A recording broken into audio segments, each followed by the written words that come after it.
We begin today the Gemara on Daf Peyala from Beis at the bottom of the Yomah, 2 lines from the bottom. Boye minei Rava Rav Nachman. So this Gemara is a continuation of the Mishnah in the beginning of the Perek that brought the machlokes between the Rabbanan and Rabbi Yosi. What is considered to be Inui Nefesh? Rabbanan has a much bigger spectrum of what we can include in Inui Nefesh. Even Rechitze and Kishut, which is bathing or putting on makeup, is also Inui Nefesh. Rabbi Yosi says it's not. But even when Rabbi Yosi says it's not Inui Nefesh, the Gemara explained, but it still is considered to be Dvarim Shebeinoi Lebeina. It's a neder that bothers the husband, and he could nullify the neder. Can't nullify it to the same extent as Inui Nefesh. Inui Nefesh, you could nullify the neder, and nullification is forever. Dvarim Shebeinoi Lebeina, you could also nullify, but it only is as long as she doesn't get married to someone else. That's the machlokes. So now the Gemara has a shaila according to the Rabbanan. Rav asks Rav Nachman shaila tashmish amita l'Rabbanan. If her neder is about marital relations, according to the Rabbanan's opinion, what category does this fall into? Inui nefeshu. Is this considered to be an affliction for her soul? It's considered to be something that she can't handle mitzad the affliction, and therefore the husband could nullify it, and that nullification will last forever. Or maybe this is a kind of a neder that's not considered to be Inui Nefesh, but still it's a matter between husband and wife, and therefore the husband could be mevatel the neder, but only until she gets married to someone else. Gets married or divorced. If you remember, we had a discussion at the Gemara before, and the Gemara's maskana was that only after she gets married to someone else, then the hafara gets absolved. Amalei, so Rav Nachman said to Nisua, we learned this later. It says as follows: Mishnah says, "Unutula ani mina Yehudim." If she makes a neder that I cannot have any relations with any Yid, that's what it's referring to here. So what happens then? Could the husband nullify this or not? So the Mishnah there says, Yafe chelkoi, he could nullify the portion that relates to him, umisham shasai, and therefore she can have relations with him. But still, utahei netulim and Yehudim. But she still will not be able to have relations with anyone else. So if he divorces her, she's still going to be aser to have relations with anyone else because he was only mated the neder between him and her. So the Gemara explains. So you see very clearly here, if you're going to say neder inui nefesh have, that when it comes to tashmish amita, it's considered to be a matter which is an affliction of the soul. So if so, it's something that the husband should be able to nullify completely. Not only what relates to him, but b'chlal. That she says that I will not be allowed to have relations with anyone, the husband should be able to nullify it completely. So amai tehei netulim and Yehudim. Why do we say that the nullification of the husband is only regarding himself? What matters beinoi lebeina? He should be able to be meifed and either completely, even for anyone else. He should be able to have relations. Shema mina. So what I see from here is dvarim shebeinoi lebeina. That when it comes again, the dvarim shebeinoi lebeina havyan. That this is considered to be a matter that's only an issue between husband and wife, but it's not a neder which is the category of Inui Nefesh. Pretty clear ayah. So the Gemara says, no, there's no ayah from here. This is a Mishnah later here in this Pedic, and therefore the Gemara says, I say, Le Rabbanon tibayulach mishom denetula ani min Yehudim. The question, the shaila that we had over here is, according to the Rabbanan. The Rabbanan, that was a holy bayah, whether the Rabbanan will consider this to be a neder, again, the neder of tashmish amita, whether it's considered to be a neder of Inui Nefesh, or it's considered to be a neder that's dvarim shebeinoi lebeina.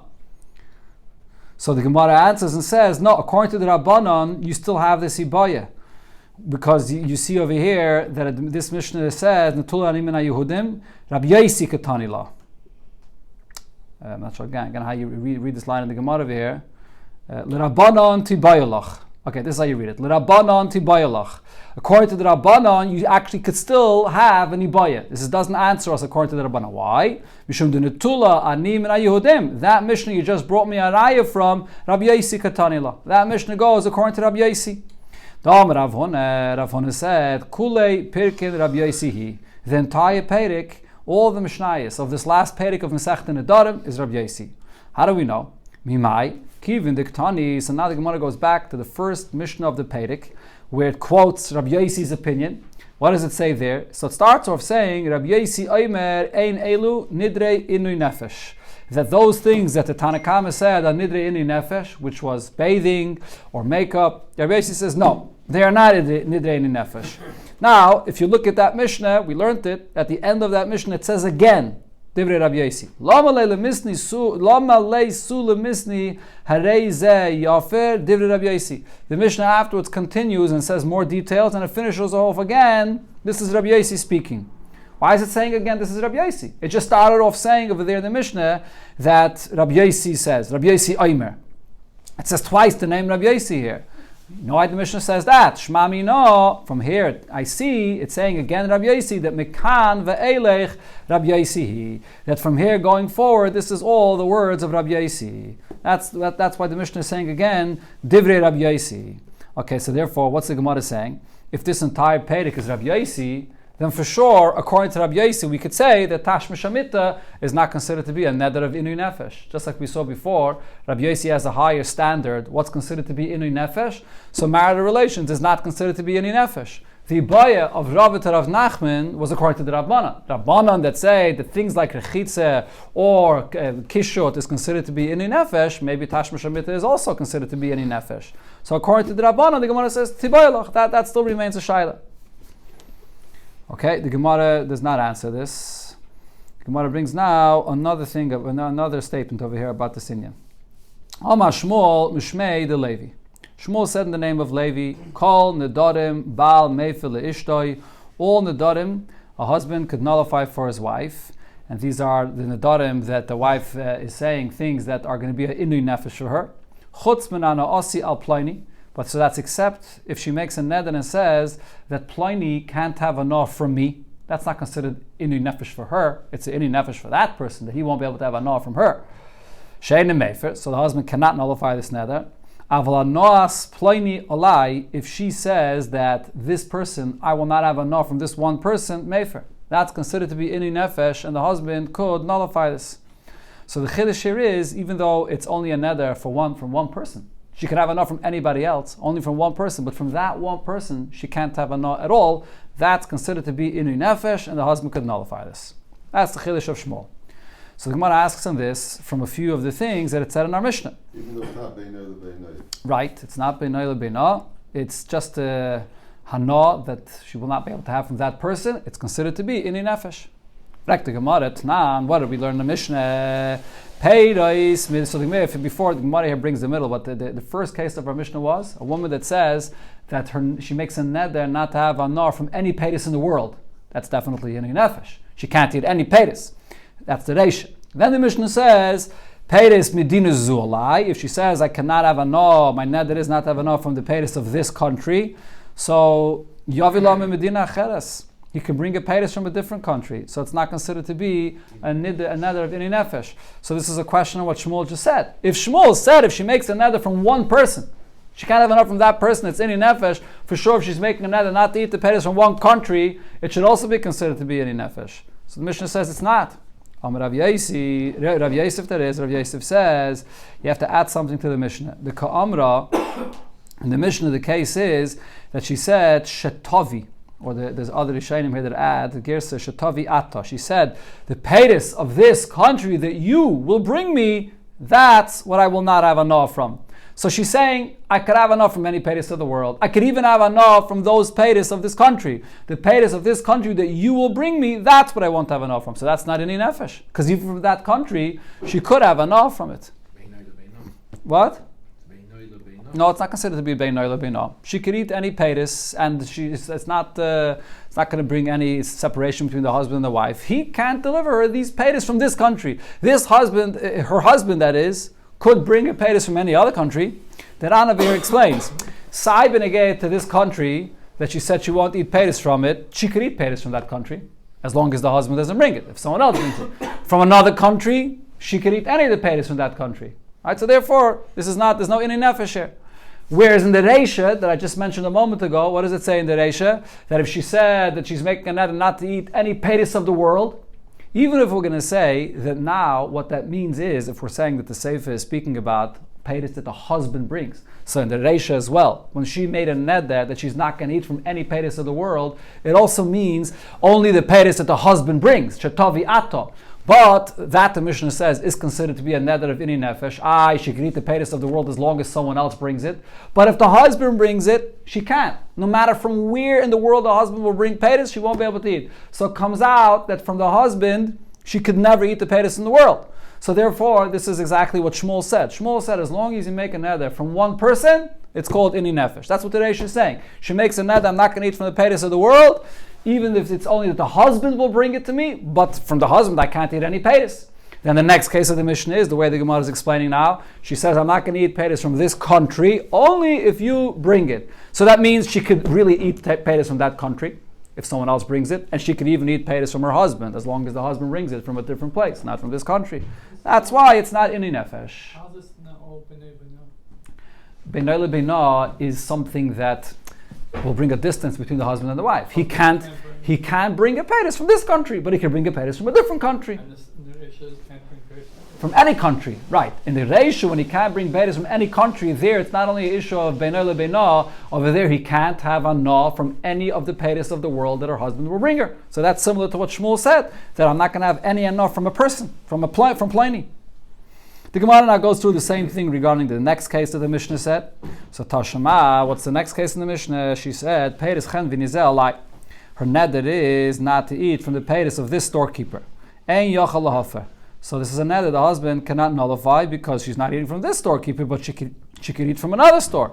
So again, simply, this is a question on Shmuel, that making a neder from one store is not ini nefesh. And Shmuel says, you make a neder from Pliny, it is ini nefesh. So again, the Gemara answers, Hachanami, in this case as well, the Ka'amra Shatavi Atta. She was saying that my neder is not from this store. My neder is from the peiros that you, my husband, will bring me from this store. But if anyone else brings it to me from this store, or if the husband brings it from a different store, then she could eat it. So there's no ini nefesh here. So the Gemara continues, and according to a few gerses here, you add in here into the Gemara, if so, let's see how this applies to the next case that it said in the Mishnah. So the Mishnah again was speaking about this store. She said she's not going to eat from this store. And then the Mishnah says, if the husband always bought dafka from this store, right? The husband can't buy from other stores, or it's inconvenient for him to buy from other stores, whether this storekeeper gives him credit or it's closer to him for whatever reason, so the husband only buys from this store. So then, when she says she's not going to eat the peiros from this store, hareze yofer, that's considered to be inui nefesh, and therefore the husband could nullify the neder. The Gemara's question is, but v'i yamret, if you're going to say that here as well, what's the case? The ka'amra shetavi ato, she didn't say she's not going to eat from this store at all. She just said she's not going to eat from this store if the husband is the one that brings the peiros. So why in this case, if the husband usually buys from this store, should we say that he could nullify it? She herself could go to the store. Let her go to the store and pick up the peiros herself. So Enochanami, the husband won't be able to bring it for her, but she'll be able to go and buy it herself. Or even the husband, and might not be so convenient for him, but he can go to a different store and get her peiros. So why is this considered to be ini nefesh if we're adding this detail into the Mishnah of Tavi Atta? We can get somebody else to do it. Yeah, get somebody else. Maybe even she herself could go to the store. Get someone else, or she herself could go to the store. So what's the ini nefesh? So therefore, the Gemara says, so we can't add these words Tavi Atta here. Elo mideseife doloi maisi bal have. Since we see in the last case of the Mishnah that we say the husband could nullify it, so it must be that it's not a neder that only the husband can't deliver the peiros. She's not going to eat the peiros from that store at all. So Reisha, the kamaisihi. So in the Reisha as well, it's not only if the husband brings it. When she said, I'm not going to eat the peiros from this Medina or from this store, it's not only if the husband brings it, but she's not going to eat the peiros from this Medina at all, or from this store at all. So therefore, this, if so, remains a question on Shmuel. How does Shmuel say, if you make a neder just from Pliny, that it's considered to be inui nefesh? So the Gemara says, Elo, you're right. Reishe ein yochel lahafer. When it says in the Reishe that the husband cannot nullify the neder, v'dekamai. And like we proved now, the neder from the medinas from the country, from one country, or the neder from the peiros from one store. It's all, even if she's bringing it, not just if the husband brings it. We're not adding that into the Mishnah. So then why isn't this a question on Shmuel? Says the Gemara, Umas Nisan, Rabbi Yosi. This part of the Mishnah is also going only according to Rabbi Yosi. And Rabbi Yosi has a different standard of what's considered to be a neder of inui nefesh, just like we see b'chlal regarding rechitze and regarding kishut, when the Rabbi Yossi does not consider that to be a neder of inui nefesh. He has a higher standard of how you define inui nefesh. So over here as well, when you make a neder not to have anah from one person, or from one store, or from one country, is that called inui nefesh? Shmuel said yes. Why? Because Shmuel was going according to the Tanakama. Tanakama has a lower standard of what you consider to be inui nefesh. This part of the Mishnah that says it's from one country or from one store is not considered to be inui nefesh, is Rabbi Yossi. Rabbi Yossi has a higher standard for inui nefesh. And the Gemara here brings again the Omer of Hune, Kulei Pirkin, Rabbi Yossi, really the entire Perik is Rabbi Yossi, not just this Mishnah. The Ran here explains that the Gemara is adding this in here, even though this part is really not negayed to the answer of the Gemara, because it's clear in the Mishnah itself. The first Mishnah that we're bringing from is Rabbi Yossi, because it said there, Beferish Divrei Rabbi Yossi. The Gemara is bringing it, the whole Perek is Rabbi Yossi, because the Ram brings that there's other Mishnahs of the continuation of the Perek, that there are questions on Shmuel. So the Gemara wants to bavarin, don't ask me any other questions on what Shmuel said from the continuation of the Perek, because it's all Rabbi Yossi. And over here in our Mishnah, when it says she made a neder from one store or from one country not to eat the peiros, what does it mean that the husband can't be made for the neder? Mishum ini nefesh. That's only because of ini nefesh she can't be made for the neder. Afol aval meifer nedarim shebeinoi lebeinah.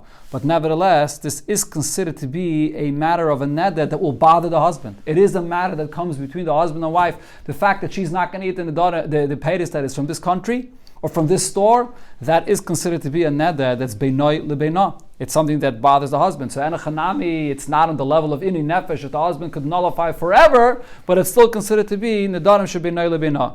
The Ran here says that we see always, whenever Rabbi Yossi argues with the Rabbanan regarding the standard of ini nefesh, and Rabbi Yossi says it doesn't rise to that standard of ini nefesh, but he always says, but we still consider it to be a matter of beinoi lebeinah. Like not bathing, it's not considered to be ini nefesh for her never to bathe, but it's something that bothers the husband, and therefore it's considered to be beinoi lebeinah. Same thing over here. The fact that she can't eat the peiros from this country, it's not considered to be ini nefesh, but it's considered to be something which is beinoi lebeinah. It bothers the husband that she's particular which fruits she does eat, which fruits she doesn't eat. That's why the Gemara is adding that here. He's going to have to go out of his way for her. Yeah, exactly. So exactly, yeah, I guess so. Okay, the Gemara now here brings another machlekes. Amar Rav Yudah Mashmuel Nadra Mishtei Kikreis. She made a neder not to eat from 2 loaves of bread. Ba'achas misana. From one of them, it's an affliction for her. It's an inui nefesh, meaning it's good geschmacke bread. And if she doesn't eat it, so then it's painful for her. Ba'achas ei misana. But then the other loaf of bread is bad quality bread, and from that there's no inui nefesh. So now she made together one neder, right? It's one neder of these 2 loaves. So it says Shmuel, because the husband could be made for that part of the neder of the bread, which is the ini nefesh, made for l'sheina misana. So he could be made for the neder completely, also to the part that's not an ini nefesh. But Ravasi said in the name of Rav Yechanan, mefer l'misana. He could only nullify that part of the neder that's ini nefesh. Ve'mei for l'sheina misana. But the bread that's not an ini nefesh, that he can't be mefer. So the Ran explains that this machlokes here is actually based on a Gemara later that says that when it says in the pasuk Isha Yifirenu, we learn out from that Yifirenu means that the husband has to nullify the entire neder. A husband can't come and modify a neder. If a wife makes a neder, the husband says, part of the neder I like, another part of the neder I don't like. You have to be made for either the entire neder or nothing of the neder. So therefore Shmuel says, over here we have the 2 parts of the neder, but it was made together as one neder. So enochanami, the rights of the husband to be made for is only a neder of ini nefesh, and not a part that's not ini nefesh, but you can't be made for half a neder. So therefore, if you can be made for the half which is ini nefesh, that means that it can be made for the whole thing. That's what ishi yifirena means, the entire neder. The Ran actually calls this greater. It like you drag in the whole neder, it can be made for the whole thing. But Rabbi Yechanan says no. This idea that the husband could be made for the entire, only the entire neder and can't modify a neder is when you're talking about an entire neder that the husband has the koyach to be made for. Here, half of the neder he has the koyach to be made for, and the other half he doesn't have the koyach. The chelik that he has the koyach to be made for, he's being made for completely. The other half, his afara doesn't go on. That's the way the Ran explains this machlokes. The Gemara brings over here, regarding what Rabbi Yochanan said, another version how he said what he said. The same thing, but V'ikad Omri, that he said this, but it was Bayim Minei Rav Asi Rabbi Yochanan. First, Rav Asi asked this Shaila from Rabbi Yochanan, Nadra Mishtei Kikrais. If the nether was made from 2 loaves of bread, Ba'achas Mis'ana, 1 loaf of bread, it's an affliction for her. The other loaf of bread, it's not an affliction for her. So Mahu, what's the halacha in this case? Could the husband nullify the entire neder or not? And Amalei, and Rabbi Yochanan responded to the Iboya, Mefer lemisana. He could, like just like we quoted before, that he could nullify only the one that's an affliction for her. Ve'ein Mefer l'she'ei misana. And he can't nullify the part of the neder that's not an affliction for her. But the bottom line is that it's still being made for only half. Yeah, according to Rabbi Yochanan. Right. And Right. So how could it be made for half? If we say He's it being can't be made half, for the half that he has the and he power could, to. but still- but The bottom other line- half, he doesn't have the power. When it says Ishi Yifirenu, that you have to be made for So- completely, Yeah. whatever you could, you have to be made for completely. You can't come and modify that chelik that you could be made for. The other half has nothing to do with me. The other half is not any nefesh, has nothing to do with the husband. He can't be made for that b'chal. So it's not half of what he could. Yeah, but Shmuel Taki says that even the half that you can't, it gets dragged in because you look at the actual neder, not at the power that he has. He has to be made for the actual entire neder. That's the machlokes here.